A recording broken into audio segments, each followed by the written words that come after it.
அந்த குட்டி பிசாசுங்க கிட்ட இருந்து தப்பிச்சு இப்ப வேதாளத்துக்கிட்ட மாட்டிக்கிட்டேனே.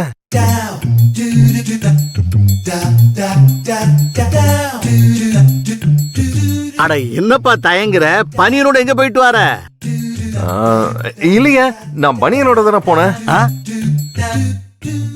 இல்லையே, நீ நீல கலர்ல சட்டை போட்டுட்டு போயிருந்த.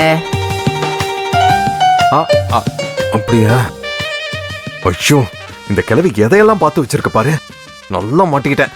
பாட்டி, அது காலையில இருந்து சாயந்தரம் வர அந்த சட்டையை தான் போட்டுக்கிட்டு இருந்தேன். அதுக்கப்புறம் வீட்டுக்கு வந்தேன், ஒரே வேக்காடா இருந்துச்சா, அதான் அப்படியே பனியனோடய வெளியில போயிட்டேன். ஓஹோ, நீங்க தான் ஏதோ பாட்டு. நம்ம எல்லாருமே கோயிலுக்கு போனோம்.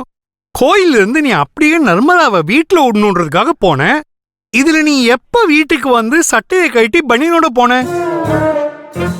துப்பறியும் புலி புடிச்சிட்டாரு, கையும் களவுமா புடிச்சிட்டாரு. இப்ப என்ன பண்றது?